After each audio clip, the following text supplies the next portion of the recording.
What is up, YouTube people? It's your boy Patty McNinja, and about a month or so since the Switch 2 was released, it's basically been a Mario Kart machine, and those lucky few, myself included, that was able to get their hands on a Switch 2 at launch, well, I didn't quite get it at launch, but it was a few days later, we've been anxiously awaiting another game to play. Well, that wait is now over, because we did get a brand new Switch 2 game last week. The game that I'm referring to, of course, is Donkey Kong Bananza. Of course, since I'm making this video, I've played it and I want to talk about it. So without further ado, let's rock.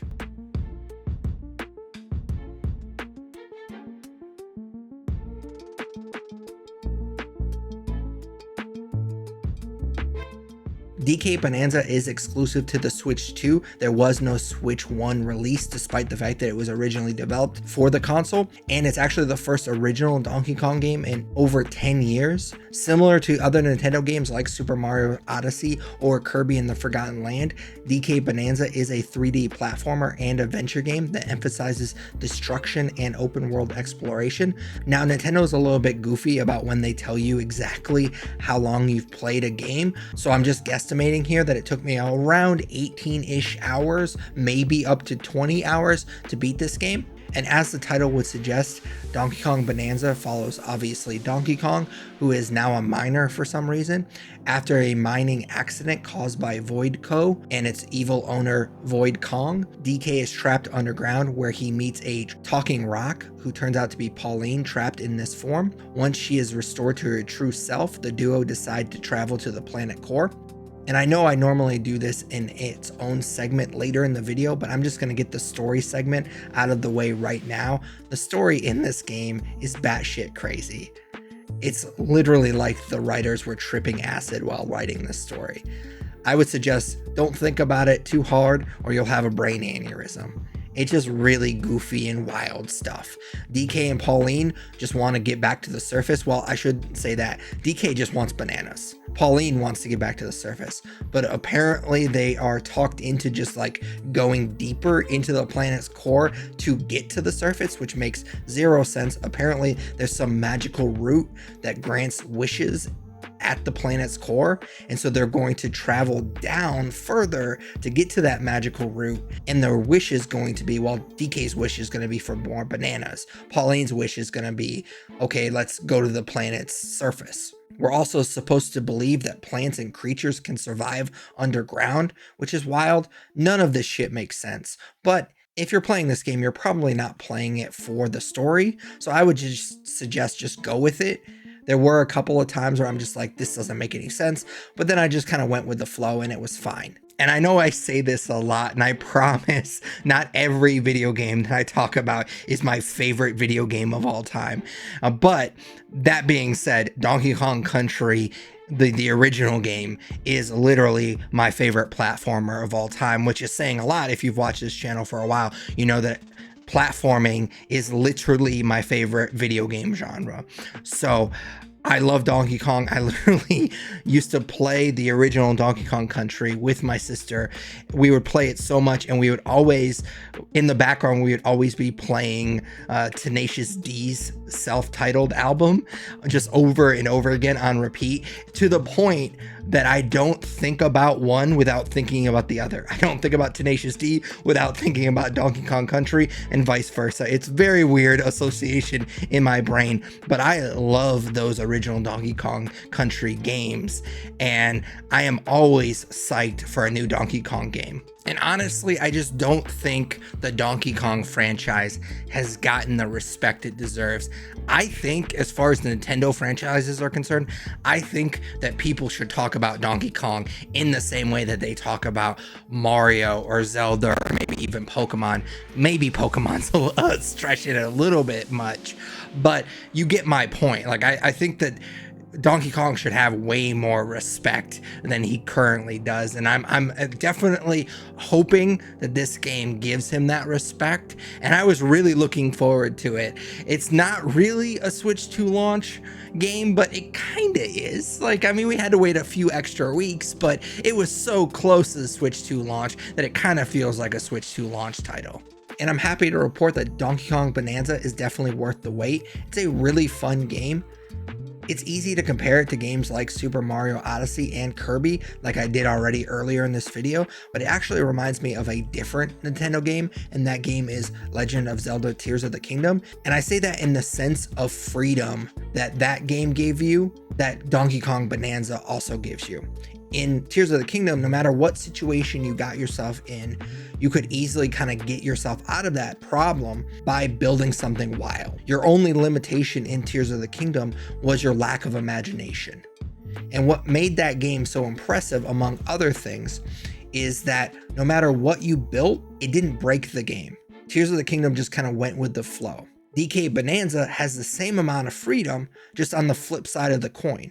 Instead of creating something, you're constantly smashing and destroying things. In Tears of the Kingdom, when Link would come up on a problem, you kind of just have to rack your brain trying to come up with the perfect vehicle or creation to build to solve the problem. DK is a very simple creature, and he has one solution to all of his problems, and that is to punch and smash. I should also mention there is some platforming in this game, but DK just wants to smash some stuff, and so most of your problems are going to be solved by him just punching something. And so you're doing different things in DK Bananza than you were in Tears of the Kingdom, but this game is equally impressive as Tears of the Kingdom because as you break everything in sight, the game itself doesn't break. It also just goes with the flow. Now, of course, there is a foundation to this game. You can practically smash everything in sight, but you will eventually tear the game down to its studs, and it will stop you at that point. So if you just want to see how far you can dig into the ground, eventually you're going to hit like a steel beam or whatever that's going to stop you from digging any further. There's certain structures that you're just not going to be able to punch through. Now, there are certain transformations, which we'll get to the transformations later on in this video, that will give you the ability to punch through things that DK can't. There's also explosive materials that you can find and throw that's going to destroy things that you wouldn't be able to with your hands. And there's particular levels that are much more easily destroyed than others. It feels like, especially early on, the levels are definitely a little bit more open. It wants you to get used to kind of just smashing things and kind of digging underground and looking for all these collectibles, which there's a ton of different collectibles, which we'll get to here in a second. And so the earlier layers do feel like they're a little bit more wide open, where you can kind of just destroy everything in sight. And then it gets a lot more nuanced as you go down further into the planet's core. Side note, I did kind of find that they counted the layers kind of strange. So they count every layer by the 100. Layer 500 is really kind of just level 5. I'm not sure why they decided to count it like that. It's just a little confusing for no reason. Now, I do have to be honest, even though I did overall really enjoy this game, it did start off really slow. So the first hour or so is pretty monotonous. It felt like I was just kind of smashing the punch button, and I kept thinking to myself, what is this game? I was hearing such great things about this game, and it's just kind of boring. Now, punching is a huge part of this game, obviously. There's literally 4 main buttons on my Nintendo Pro controller. 3 of them are assigned to just punching in this game. There's a forward punch, there's an upward punch, and there's a downward punch button. So obviously punching is a big part of this game, but it felt like for the first hour or two, that was all I was doing. And of course, that first section is just a tutorial section, and you're kind of trapped in this mining area, and it's very dark and drab, so it kind of just sucks to look at. And I was like, man, I hope this game gets better because this is kind of boring. Well, I'm happy to report that as long as you're patient with this game, once you get past that first mining area, the game really opens up. So just be a little patient with this game, because I was getting a little nervous at first. Not only can you punch and destroy things and throw explosive materials and whatnot, you can actually grab chunks of the earth and you can throw those as well, which, side note, I do wish that the game told us that we could aim a little bit earlier, because there's a spot early on where you have to throw these explosive materials at particular spots, and I didn't know you could aim with crosshairs and everything. And eventually the game does tell you can do that, but I just wish that they had done that earlier, because I wouldn't have struggled at the earlier part as much as I did. But not only can you throw chunks of earth, but you can also surf on them, which is really interesting. And it's even more fun because you kind of have to pick your chunks of material well, because if it's just like a chunk of dirt, it's gonna go away really quickly when you're surfing on it. But if you find a boulder, you can actually surf on that. Seems like endlessly, but it's probably not endlessly. You can also grab those chunks of earth or materials or whatever, and you can actually swing them to destroy other materials like thorns that you can't actually punch, because then that would hurt you. You also get more abilities as the game goes along. Now, they do slow play these abilities and transformations. You will literally see collectibles early on that you're like, man, I don't think I can get to that. Well, eventually you're going to get a transformation or an ability that you're going to be able to get to that certain collectible. And in that way, it kind of feels like a Metroidvania in that sense. And there is like this giant worm fish thing that you can call by hitting a gong. Remember that thing I said about the acid trip? Yeah, this game is very weird. And that fish thing will actually take you back to the previously explored layers. So if you do see something that you're like, man, it feels like I could probably jump on that vent or whatever and then fly up this thing. Well, I can't do any of that right now, but it feels like I should be able to. Well, just wait until you get a particular ability or transformation, kind of take note of that layer, and then have that fish thing take you back there later on, and you'll be able to get to that collectible. And like I just said, there are a lot of collectibles in this game. So you have gold, you have these chips, you have these fossils, and all of those are important. But the main thing that you want to collect are these banana gems. And unlike Super Mario Odyssey or Astro Bot, they aren't just used to advance in the game. So in those games, it felt like I was just collecting those things so I could move on with the game. In Donkey Kong Bananza, there's actually a skill tree. And as you consume these bananas, you're going to get skill points. And you can spend those on the new abilities.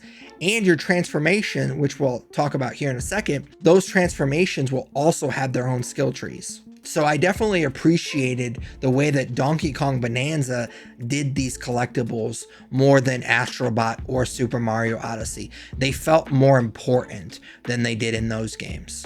And for a game made for punching and smashing, I was surprised that there wasn't as much combat as I would expect.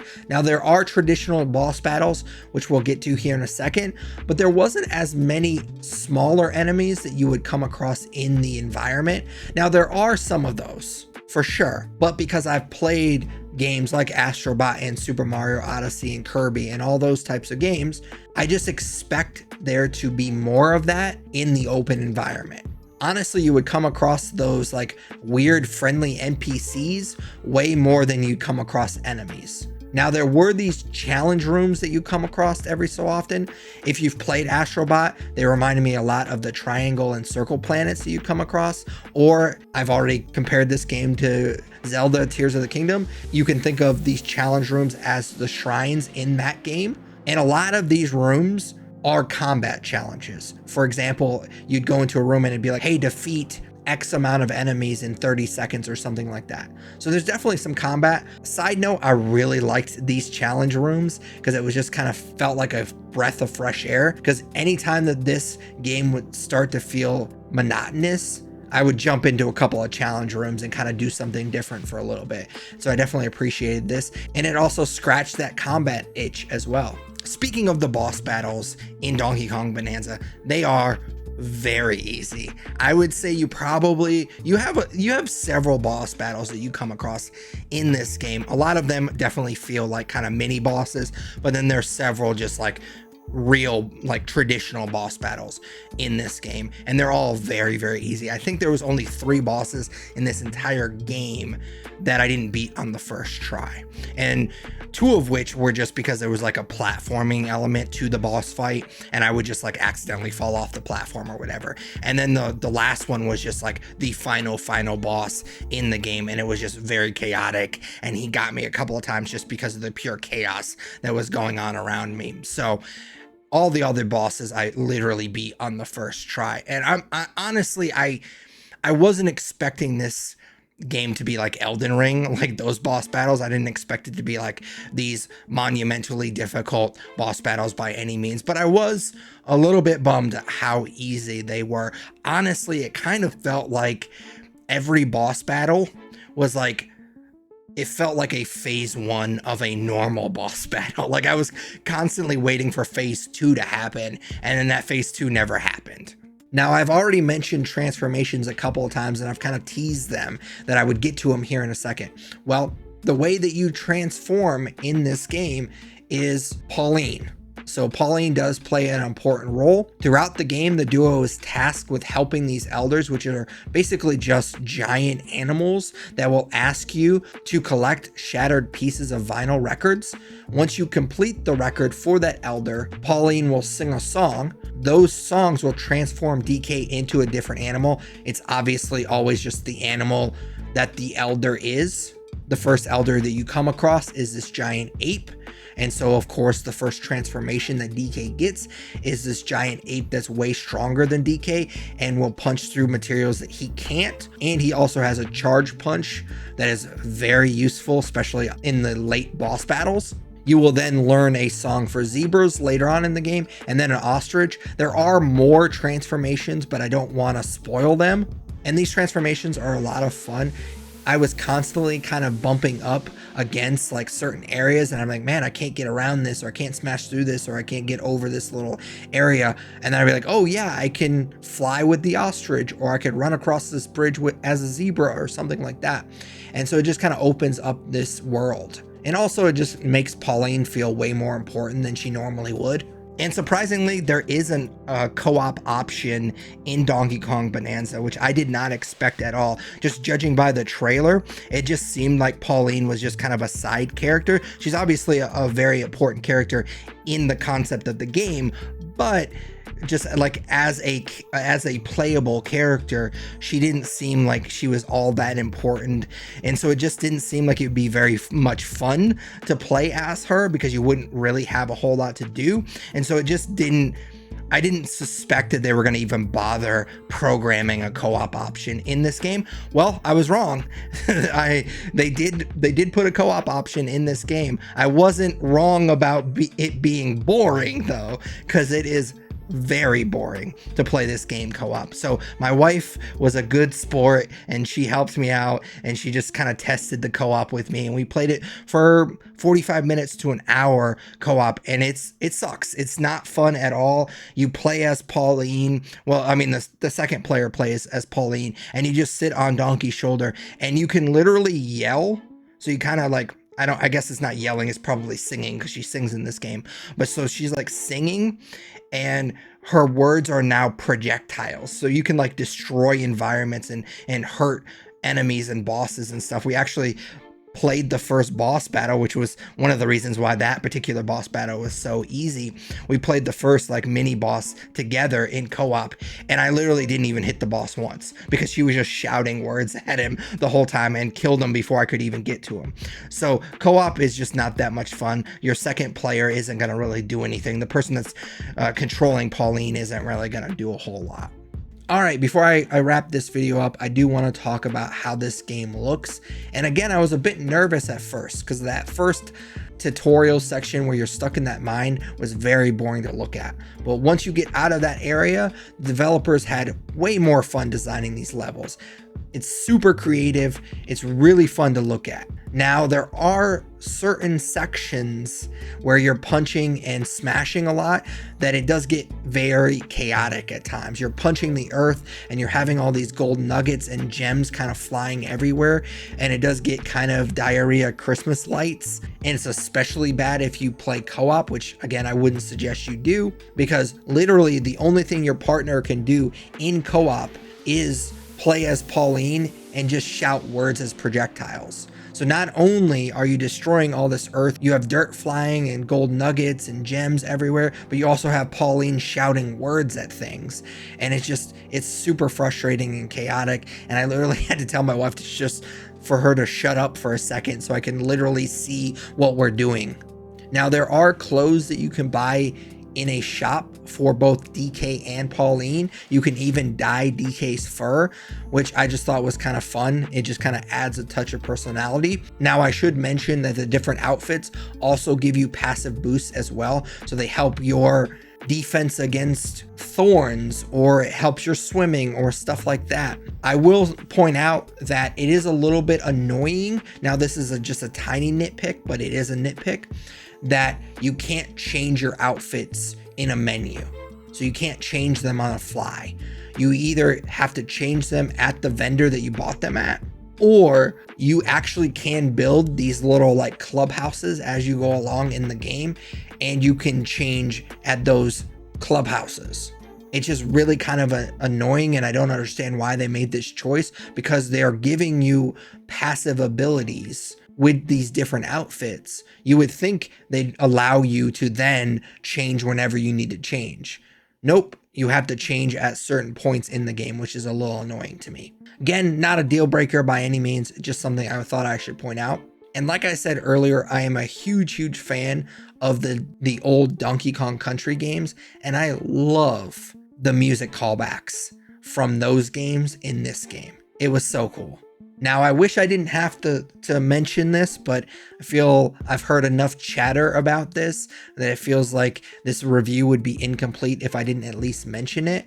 I have heard a lot of people complain about this game dropping frames a lot, and I've said this on past videos, and I'll repeat it here. I really don't care about frame rates.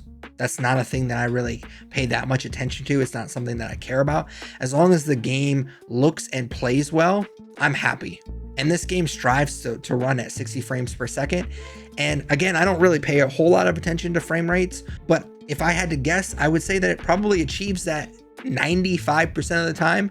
Yes, it does drop frames occasionally, but for the most part, it runs at 60 frames per second. And honestly, it's pretty impressive considering how insane this game is. It practically allows you to destroy the entire game, and it barely drops any frames. So I would say just suck it up. It's fine. It's not a terrible looking game by any means. It doesn't perform as bad as everybody's saying it is. Again, maybe it's just me because I don't really care about frame rates, but it just didn't seem that bad to me. Honestly, my biggest complaint about how this game looks is the fact that I think the camera really sucks. It's annoying how it felt like it was always in the wrong spot, especially when you're digging underground. I almost could never see where I was going. I just kind of had to smash the buttons and hope that I ended up where I wanted to end up, because I could hardly ever see where I was going if I was digging in the ground. Alright, so wrapping up this video, I'm going to give Donkey Kong Bananza 4 stars. And I do want to point this out, especially for anyone that's new to any of my reviews. 4 stars for me is a very good score. I'm very stingy with my stars. And I say that because I've been seeing a lot of Game of the Year chatter surrounding this game. And I did do my top 5 2025 games so far video a couple of weeks ago. And if I had waited a few weeks for this game to come out, Donkey Kong Bananza definitely would have made that list. And I do fully expect it to make my final top 5 at the end of the year. So this is a very good game. Don't get me twisted. And this is kind of a separate conversation, and maybe I will eventually do a full video on this, and I might come off as like an old man, get off my lawn sort of rant. But this is a problem I have with review culture in general. It feels like everything has to be the best thing that you've ever seen, or in this case played, or it's absolute trash. There's no in between. It doesn't feel like medium takes exist anymore. This is a very good game that impressed me and I had a lot of fun with. And I hope that it finally gets the Donkey Kong franchise the recognition it deserves, because those old Donkey Kong Country games are fantastic. Donkey Kong Country, again, is one of my favorite games of all time. But I do not get the Game of the Year conversation surrounding this game. It would have been close last year, but I still think I would have picked Silent Hill 2 Remake. But in a year that we have Kingdom Come Deliverance 2, Split Fiction, Expedition 33, Death Stranding 2, this game is not Game of the Year. It's a fantastic game, but I do not get the Game of the Year conversation surrounding this game. But as always, those are just my opinions on Donkey Kong Bananza. I'd love to hear yours in the comments down below. Of course, I hope that you enjoyed this video. If you did, smash that like button, as the kids say. If you especially enjoyed this video and you haven't already, I would definitely love it if you considered subscribing. If you do subscribe, ding that bell. That way you're notified every time I post another video. I try to post weekly gaming related content, which you're clearly into if you've watched this video this far. So definitely consider subscribing and dinging that bell. But until next video, take it easy.